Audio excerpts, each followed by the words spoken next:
Hello everyone. I'm going to let you know right off the bat today that this video is probably going to make you very angry. This case reminds me so much of the case of Gabriel Fernandez, who was an 8-year-old little boy who is tortured and murdered by his own mother and her boyfriend. And when I watched that docuseries on Netflix, it made me cry. And I know it made a lot of other people very upset. And despite that docuseries coming out and bringing up a very large conversation about CPS and reporting things when you see them, there still turns out to be parents out there who do horrific things to their children and CPS workers who still turn a blind eye. So I think today's case is a very important one to keep that topic of conversation in the forefront. On December 18th of 2017, 911 would receive a phone call from a man named Scott Rodriguez, who was claiming that his brother Christopher Rodriguez had recently called him and confessed something very horrific to him. How you doing, ma'am? I'm calling from overseas, but it's kind of a, I guess I need to talk to like a detective or somebody, or I don't know if you can. Basically, it's kind of messed up the whole situation, but my brother told me something, and I just can't sleep at night as far as, what I don't know. I just kind of feel like I need to say something. Something for concerning your brother? Yeah, just what? I know. It sounds crazy, but what he told me. Where does he? He lives off of Detroit, so I don't know his direct address. Basically, he told me that something happened with one of the kids, and they didn't call the cops, and basically him and his girlfriend buried the kid in the backyard. What is your brother's address? That's the thing, I don't know his address. I can give you his name, though. It's Christopher Rodriguez. Do you know his girlfriend's name? Yeah, his girlfriend's name is Larissa Rodriguez. We're not married. She just has last name as. Now, mind you, I don't even know if this is true. I really don't. I just know he told me. I couldn't sleep, and I was just like, "Yo, you need to." So why didn't you call the cops? Happen? He didn't really give me an exact time frame. He just made it seem like it was like months ago, and that's why I was really mad, because I was like, I thought he kind of told me like, within a day or so, and I was like, wait, you mean this is months ago? And he was like, yeah, man. I was like, what on earth would make you not call the cops or call the ambulance? When did he tell you that? When was it that he told you that? When did he tell you that? He told me right before he went in jail. I don't know if that was a couple weeks ago or whatever it was. Whenever he got locked up, that's when he told me, but I didn't, mind you, I didn't really believe him. I was like, there's no way this is true. And then he got locked up the next day, so I could never really confirm whether or not what he told me was either a lie or it was true. But I don't know. I just kind of felt like it needs to at least be looked into. Now, Scott was actually in the military in Pakistan when he had received this phone call from his brother, and thankfully it just didn't sit right with him. Scott also said that his brother had claimed to have told him that they had told the older children in the home that the 5-year-old was with their aunt so that they wouldn't question where the 5-year-old had gone. So right off the bat, things are not seeming right. Later that day, police would be dispatched to West 80th Street in Cleveland, Ohio, the home of 34-year-old Larissa Rodriguez, and they were dispatched to do a welfare check on this 5-year-old child. A 5-year-old child who they didn't even have a name for. Larissa Rodriguez was a mother of 9 children who herself had grown up in foster care. Her father had died when she was around 5 years old, and she hadn't met her mother until she was 14 years old. Larissa's mother had given her and her 2 sisters up to foster care when they were younger. Now, it turns out that Larissa and her 2 sisters were actually taken by the same foster family, so they all got to stay together. But when Larissa was 14 years old, she ended up being kicked out of this foster home and sent to live with her mother. And according to Larissa, her mother at that time was doing drugs and also prostituting herself. Also, according to Larissa, while she was growing up, she was also abused. Being quoted saying, and I quote, "When I was little, I got hit with extension cords, I got hit with boards." Unquote. At the time of the police showing up at Larissa's home, she actually only had custody of 5 of her 9 children. The ones she had custody of were at the ages of 16 months, 4, 5, 7, and 12 years old. Her older 2 children, who were at the ages of around 19 years old and 14 years old at this time, were actually taken away from her by the county. And then 2 of her other children that weren't accounted for there were actually in the custody of their father. According to Fox 8 Cleveland, Larissa had lost her children due to questionable parenting in the past. She constantly had Child Protective Services called on her, and at the time of the police arriving at her home, Larissa was actually pregnant with her 10th child. But let's jump back a little bit once again, because Larissa's life was no stranger to violence. In 1998, Larissa was a teen mom, and records showed that she suffered from bruises and a contusion during a DV incident with the father of her child. In 2007, Larissa actually made the news when her adoptive mother, Emma Rojas, was actually stabbed to death by her abusive boyfriend. Her adoptive mother had actually been stabbed over a dozen times in the chest, back, and arm in a beauty shop in Cleveland. She was eventually taken to the hospital, where she ended up succumbing to her injuries. Larissa's sister, Ana Rodriguez, was also sitting next to her during this news segment, and I will play a couple clips for you now. Larissa Rodriguez mourned the violent death of her own mom in an interview with Cleveland 19's Harry Boomer. She was loving, caring. If you needed her to be there, you needed help, she would help you. Harry spoke to Larissa and her sister Ana after their mother, Emma Rojas, was stabbed to death by her boyfriend, Juan Mateo. She had her problems, but that doesn't give him a right to kill her. Ana and Larissa said their mom, who was 43 at the time, wasn't perfect. She had drug problems, but they said the mother of 14 didn't deserve to die. Now, Ana says their mom's murder may have contributed to Larissa's own journey down a path of violence. Now, in another interview, I did see that Ana mentioned that Larissa was actually witness to their foster mother's murder, but I didn't see this mentioned in any other news articles. I didn't see any confirmation of that, so take that with a grain of sand because I am not 100% sure. I didn't find anything solid, but Ana made this claim during one of these interviews that she did. She witnessed my mom being murdered. That hit her hard. I do know what I saw. That's all I can say is I do know what I saw, and I do see violent tendencies. Now, on top of all of that violence in her life, according to Larissa herself in later interviews, she was also essayed by her 18-year-old foster brother when she was 5 years old. Now, hearing all of that and now knowing that police are showing up to Larissa's home where they're questioning the disappearance of one of her children, it makes you wonder. So let's talk about that. Let's talk about the police showing up to Larissa's door. Police were showing up to this home not even knowing the name of this 5-year-old child because Scott, the person who had called, had only seen his brother's girlfriend's children a handful of times. Like he said once or twice. He didn't even know any of their names really. He didn't know how many she had. He didn't really even know that much about Larissa herself because Scott had only met them a couple times before he had went over to Pakistan for the military. So when police arrived to Larissa's door, we have this wonderful body cam footage that we thankfully now have. I'm gonna play some of this body cam footage for you now because I think it really illustrates and paints a better visual for you. Ready to run this plate. Frank, yesterday Lincoln 7437.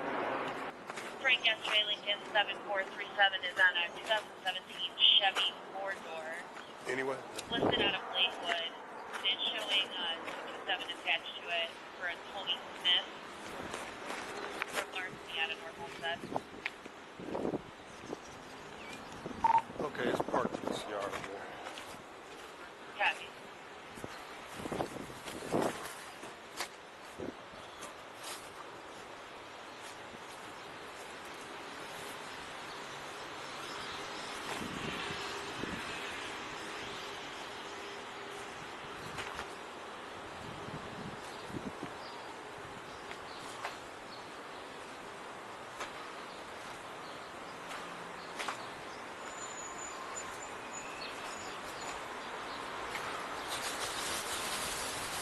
Nothing looks disturbed. That's coming back to somebody with a warrant or something. She's got 5 kids. 7222. Are your kids here? I need keys at West 41. You mind if we step in? Keys at West 41. For a 3-car accident in the middle lane. Okay. There's a semi involved. You have one of There's a 4 or 5 year facing old. the wrong way. Code 1. How old are your children? Okay. He just turned 4. Is it a boy? A girl? What? A little boy, A boy. What's the boy's name? Anthony. Okay. See if you can get a name. He's not anything. Well, we got a call want us to check on the well-being of the 5-year-old, 4 to 5-year-old. All my kids are good. Okay. What can we see? They're laying down. Okay, I believe you. Don't mind me, man. But I have them all taken out in my room. Okay.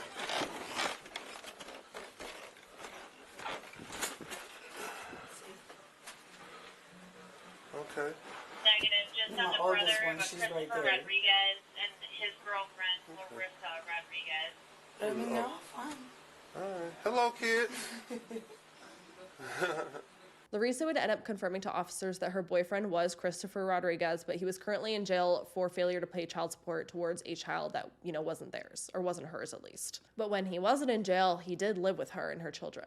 During the officers' conversation with Larissa, they would determine that the 5-year-old child they were looking for was indeed Jordan Rodriguez. So let's talk about Jordan for a moment. Jordan wasn't just a young child who was in question of being missing. It also turns out that Jordan was developmentally disabled as well as nonverbal. Jordan had also been born premature and was described by the family as being very precious and sweet despite, not being able to communicate with them verbally. When asked about Jordan's whereabouts, however, Larissa quickly told police that Jordan's aunt had picked him up and taken him to Houston, Texas for the holidays to visit his father. Do you have a child with special needs? Oh, Jordan? Yes, I do. How old is Jordan? Jordan, he is just turned 5. Where's Jordan at? He's with his dad. He's gonna be visiting for the holiday. He's not here with us right now, for the holiday. Where's Dad at? In Texas. He's not even here. Is that who you guys are pertaining to? Maybe, possibly. What's his dad's name, Jordan's dad? Patrick. Pat. Do you have a number to Patrick? Can we reach that? We need a list of all your kids' names. A list? But the funny thing was, when the officers ended up asking Larissa then for the father's contact information, it just so happens that Jordan's bio father didn't have a cell phone, that his phone had been disconnected and he was going to contact Larissa when he got a new phone and a new phone number. A little too coincidental and a little strange in my opinion as well as the officers. Man, I would really love to get in touch with Jordan. Okay. Is there any way I can give you, when I find the number, to contact you? Kids you got? I got 2. Any of the kids disabled? He's not really disabled, but that's the one that's with his dad. No? No. Oh, what do you mean? He's just SSI. He can't talk. How old is he? He just turned 5. Okay. That's the one. Where does he live? He's Texas. staying, he doesn't live there, but he's just visiting for the holiday. What? In Texas? Yeah. And where he usually lives here? Yeah. Okay. What, you got a family members in Texas? That's why I said, is there a number or something where I can contact you guys? How long has he been in No, Texas? you can get it now. It's not a big deal. We'll wait.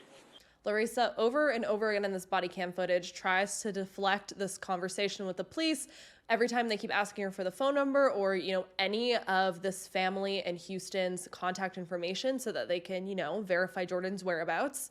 She just keeps saying she'll get the number eventually and, she'll let them know when she gets the number. They could leave, Jordan was fine and she would contact them at a later time to give them this number. And I am so grateful and thankful that these officers weren't buying into her bullshit because the officers literally just responded by saying, you can get it now, we'll wait.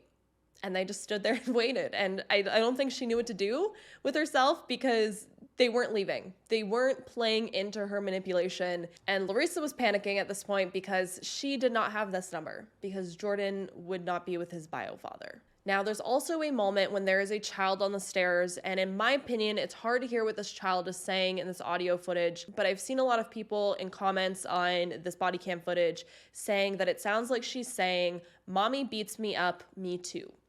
And I think the police officer is either hearing what this child is saying in this footage and not trying to draw attention to it, or he's either mishearing it because he ends up saying, "Oh, Mimi, your name is Mimi." And I've seen people in the comments saying that she's actually saying, "Mammy, Mammy beats me up." But let me know what you hear in this audio. Mommy beat me up. You didn't say how long ago it was. I don't beat me up. I mean me too. I mean too. What's that? Your name? She said her name. He said it was the boy, girl. She says the girl. Oh, she. She said Mimi. Your Mimi? No, that's Tati. Oh.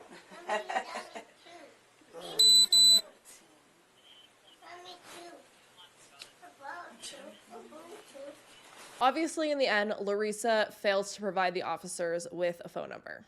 On top of just how strange all of this is, I find it so hard to believe that you would send your 5-year-old child, let alone any of your children that are, underage, across the country with zero way of contacting them. Like, how would anyone buy that? You have no way to contact them, no way to contact anyone that they're with for weeks at this point. You don't. People don't just do that. So I was very suspicious hearing that, and thankfully the police were as well. Very shortly after, Larissa would be arrested and taken to Cleveland City Jail on suspicion of murder. Meanwhile, her 36-year-old boyfriend Christopher would be transferred from minimum security to maximum security in Medina County Jail. That same day, dozens of agents, police officers, homicide detectives, and crime scene analysts would swarm the home following this welfare check. Investigators would start off by photographing the backyard, which was filled with children's toys and debris. Around 2:30 p.m. that day, FBI agents in hazmat suits would begin clearing away trash, taking measurements, and digging up the backyard looking for a small child. The 4 remaining children would also be removed from the home, and according to social workers who entered the home, it was deplorable and absolutely filthy. Unsanitary being the word used to describe the home. Citing the home was filled with rats and cockroaches, and when they entered the home to remove the children, they found one small child sitting on the floor eating a sandwich filled with cockroaches. Ridiculous. It's ridiculous that people would have children and leave them in these conditions. Meanwhile, Larissa would be being interrogated at the police station, and eventually she would crack, and this is when she would just spill everything. She would actually end up pointing out on a photo of where they also buried Jordan in the backyard. The very next day, on December 19th of 2017, the body of 5-year-old Jordan would end up being found buried in a 4-foot hole in that very backyard of the home. There's not a ton of information on Jordan and his body, but we do know that Jordan was found with a diaper on his head. He was wrapped in a blanket that was covered in mothballs, which was an attempt to disguise it from animals to stop them from digging up the body. Police would end up determining that Jordan hadn't been seen alive since sometime in September, and they believe he died somewhere around September 22nd. According to Larissa's other sister, Michelle, who seems to have her shit together a little bit more than Larissa and Anna do, Jordan was last seen alive by them on July 17th. By July 31st, Larissa or a family friend, I've seen 2 different stories on this, but someone ended up telling the family that they had seen Jordan half dead in a closet. Sometime after that happening, Larissa ended up telling one of her nephews that Jordan had gone to Texas with one of his aunts who was going to help him get better. Around mid-August, this nephew ended up asking Larissa about Jordan again, and Larissa said that he was still with his aunt. Hearing Jordan's autopsy made me angry. Jordan's autopsy would show that his left wrist showed an old fracture that hadn't healed properly, leading to the assumption that he hadn't been taken for medical help for it. Not only did he have a fractured wrist, but he also had 4 fractured ribs that had also healed on their own. And if you know anything about rib fractures, they are extremely painful. Every breath is painful. The small child had multiple fractures, extremely painful fractures that he was just left to live with. His body showed so much sign of abuse. And not just that he had, something accidentally happened to him, he fell, he had his head something, and he had died from that. He had old injuries, showing that he had been abused for a long time. The small child who couldn't even verbally say he was in pain because he was nonverbal. I also seen it mention the possibility of Jordan being malnourished as well. One of the officers in her interrogation questioned Larissa on that because it seemed that he had gotten skinnier, but he had like a pot belly, which is a sign of malnutrition. I think it just makes it worse that he was nonverbal, so it's not even like he could verbalize how much pain he was in. And I don't even think it would have mattered if he had verbalized it because clearly Larissa did not give a shit about her own child, in my opinion. She allowed her special needs child to suffer. This sweet, innocent child. So Larissa would be taken into a second interrogation after Jordan's remains were discovered. And she had a lot to say and cry about. And you're not being honest about what was happening to this kid. See, what happened, I personally didn't, but I was scared myself, okay? Scared of? I think talking to my sisters yesterday actually opened up my eyes a little bit and made me realize I should not be the only one taking full blame for this. I never put my hands on my kids. You can ask any of them. And a lot of people used to tell me maybe that's why sometimes your kids don't listen. Sometimes I need to be more rough on them, but that's just not in me.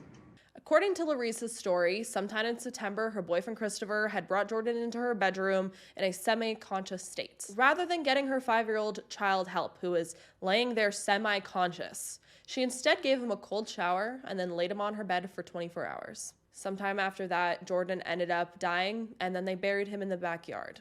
Larissa never took him to a hospital. If her story is true and he was semi-conscious, taking him to the hospital could have saved him, and she failed to do so.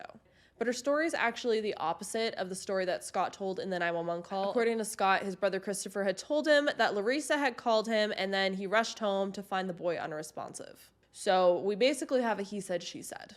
And this interrogation it's a lot. At one point in the interrogation, Larissa attempts to deflect from herself by saying that she couldn't have caused the injuries that Jordan sustained because she was a woman, and so she wasn't strong enough to inflict those injuries on a 5-year-old child, and that it definitely had to be Christopher because he was a man and he was much stronger than her. Thankfully, the female officer ends up immediately shutting her down, saying that it is possible for a woman to inflict injuries upon a child. And thankfully, the officer did that because, yes, women are just as capable of men as causing injury to another person. You can't use being a woman as an excuse to say that you're fragile and innocent and you couldn't hurt a fly.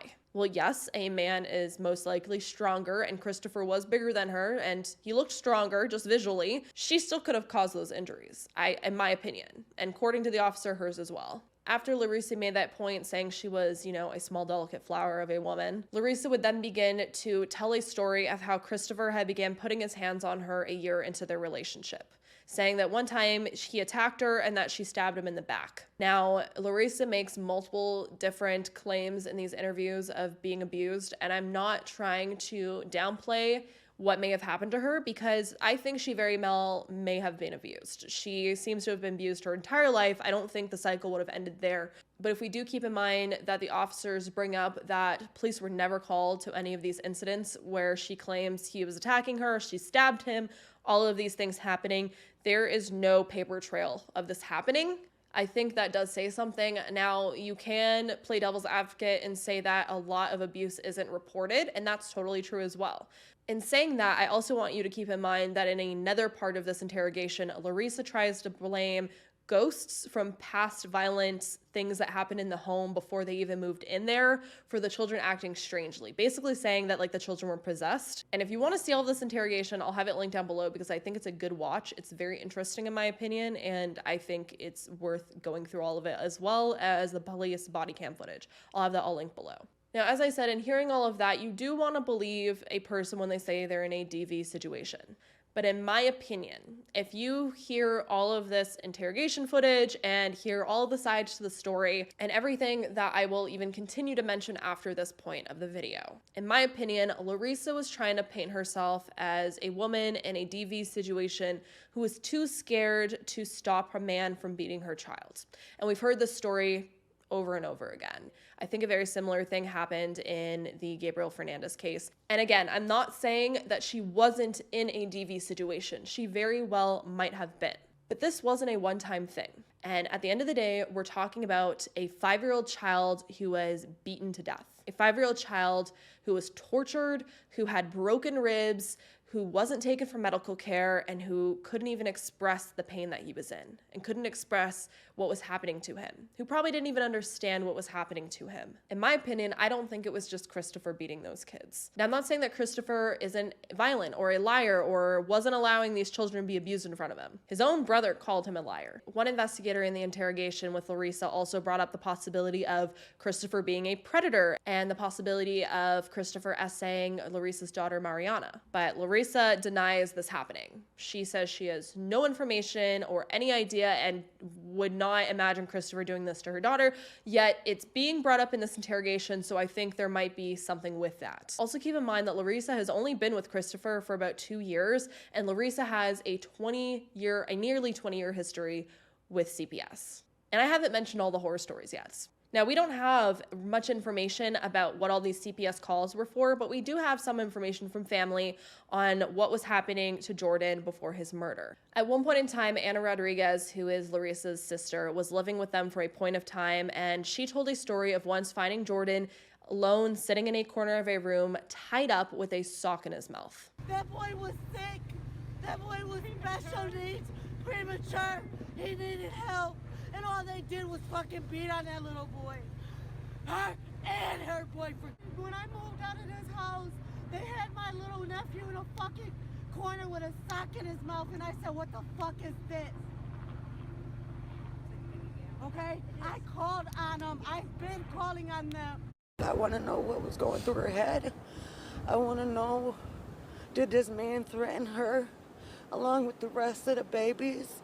If she says something like, if you hurt this little boy on accident, if it was an accident, why not call cops? Why not call somebody? Or if you knew that you couldn't do it anymore, why not just, you know what I'm saying? Go ask for some help. I seen a friend of also Gunstein. It was Larissa that said it, but I'd seen it was a friend at one point that said that Jordan was found nearly dead in a closet at one time. Both of these incidences were allegedly reported to CPS, yet nothing came of it. In the end, Larissa would say that she didn't call 911 or take Jordan to a hospital because she didn't want the rest of her children taken away from her. So she put the rest of her children being with her over her child dying, which I just don't understand.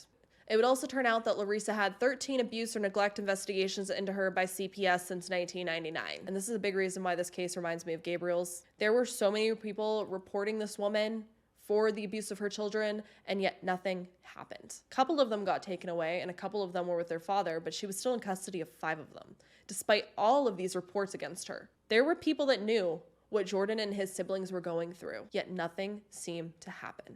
They remained in that home and they were allowed to be beat. And then we have this lovely body cam footage of Larissa asking why the police were even there. And when they say, they were there because people were calling, trying to protect her children, she calls these people ignorant. These very people, like you and me, who care about children and care about the welfare of children, are ignorant.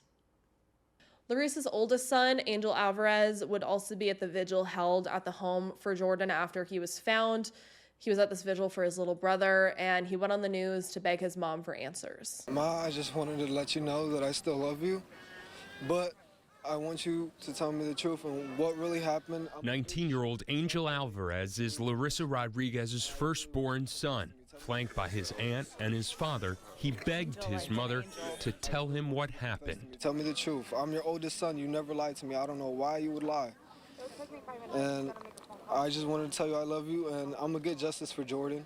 He's my little brother. You're my mother, but I have to do what I have to do. Now, after hearing all of that, I want to know how you all feel. Because in my opinion, I do think that there was a lot of violence happening in that home. I think they were both beating each other, both Christopher and Larissa, and they were also beating those children. And I think they were both to blame in this. I don't think it was just Larissa or both Christopher, but Larissa's pushing it on Christopher, and Christopher's pushing it on Larissa, of course, and they're blaming each other. It's a he said, she said. I don't think it was just Christopher, and I don't think it was just Larissa. And again, I am not saying that she wasn't in a DV situation, but she was clearly putting her boyfriend over her children. And there will be more that I'll touch on a little after to prove that.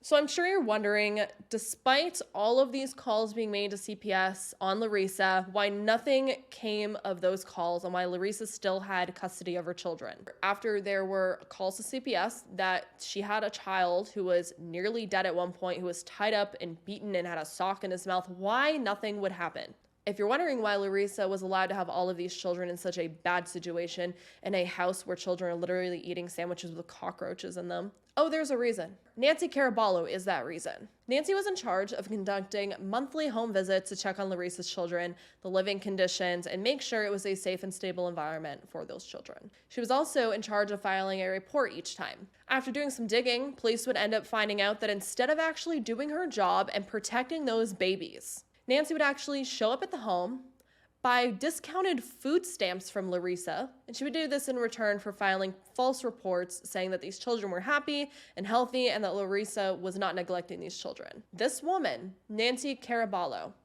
was putting food stamps over the protection of these children. In the end, Larissa would sell Nancy over $10,000 in food stamps because she sold them to her for half off. And this mother was bribing CPS workers with food stamps. Well, it would also come out that Larissa was using the money that she made from selling these food stamps to Nancy to buy gas so that she could drive to the prison to visit Christopher. Instead of using this money, which it's supposed to be meant to be used, you know, putting towards your children in your home to give them a better life, no, she's using this money to go visit her boyfriend in jail. It's disgusting. And I also love the judge when she said this. So in your case, you are the parent who's receiving the benefits. And as I just said to Ms. Caraballo, many people get up every single day in this county and go to work, barely make it, do everything they can to feed their children.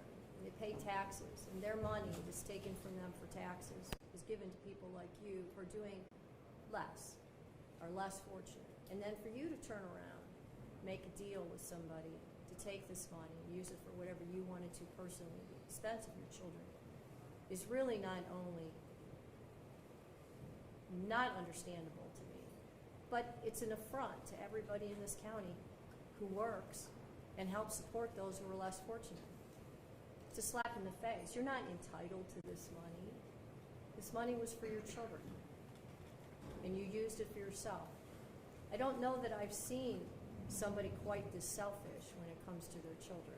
Nancy Caraballo would end up being sentenced to 3 years in prison, but honestly, in my opinion, she's an accessory to murder. In my opinion, she allowed Jordan to be murdered, and she allowed all of those babies to be in that environment, and I think 3 years is not enough for her. On top of that, both Larissa and Christopher would end up taking a deal to avoid murder charges, and they ended up pleading guilty to involuntary manslaughter, felony assault, child endangerment, and gross abuse of a corpse.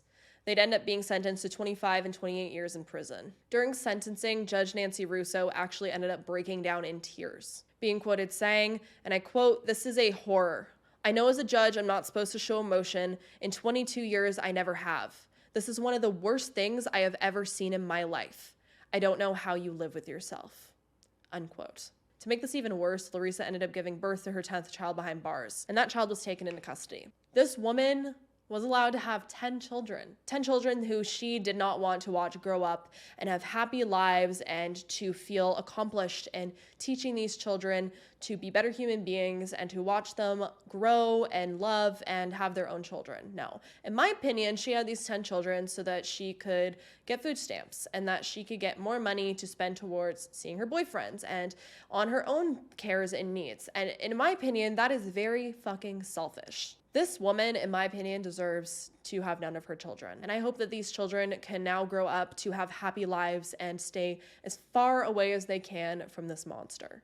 And I know I haven't really talked much about Christopher because honestly, Christopher didn't have any interrogation footage. There isn't much we have from Christopher, but Christopher deserves just as much. Clearly, he was also being a very neglectful parent. He wasn't paying child support towards his child. He clearly has accusations of being violent and essaying a child. Like, there's a lot for Christopher we can say too. The same fucking boat for him. But I'm being harder on Larissa in this video because these were her children. She should have protected these children, and she 110% failed to. So yeah, I'm going harder on her than I am for Christopher. Christopher deserves the same thing though. At the end of the day, I don't know if we'll ever get a straight story of what actually happened to Jordan, but if Larissa can lie for months about the whereabouts of her child and then also lie on body cam footage like she did, who knows what is truth and what is lies when anything comes out of her mouth. Yes, Larissa had a very shitty upbringing, but she should have ended the cycle with her children instead of keeping it going. This 5-year-old little boy did not deserve anything that happened to him. He deserved to be loved and to be comforted and to be hugged and to be happy, to just be a happy child, just like Gabriel Fernandez did, just like all of the other countless names of children in this world who don't get to live happy lives, who are abused and who are tortured, and who this continues to happen to this day. None of these kids deserve what happened to them. Clearly, there are still people in this world who enable this to happen. And I'm not trying to just full out bash all CPS workers in this video at all. I know people who are going to school to be CPS workers right now, and they are lovely, amazing people. I'm not saying all CPS workers are lumped into this, but just like in every other career, in every other place in the world, there are bad apples. And these bad apples are leading to children dying, allowing these children to be tortured and abused and neglected. And this shouldn't still be happening. There should be regulations or something in place to stop this from continuing to happen. But let me know how you feel about all of this. Let me know if you're just as upset. There are still stories like this coming out in the news every day. It should have ended with Gabriel, yet it's still continuing. And the list of names is getting longer and longer and longer. It's just, it's fucking heartbreaking. And I just want to gather all of these children up and just give them a big hug and tell them that it's okay and it's not their fault. But I'm gonna end this video here before it gets me too heated, but let's have a chat about this down below. I want to know all of your opinions and feelings on this case and just this topic in general. And I definitely think this is a topic that needs to continue to be brought up over and over again until it fucking stops. With that, if you want to continue having conversations like this with me, I do recommend hitting the subscribe button. I definitely recommend turning on that notification bell as well so that you're notified when I do upload. I upload weekly. Subscribing and giving a thumbs up also allows me to continue to spend more time creating videos like this and talking about topics like this, and hopefully continue to spread the word and continue conversations like this. With that, I hope you all stay safe out there. Hug your children if you have them, lock your windows and doors, and I hope to see you in the next video.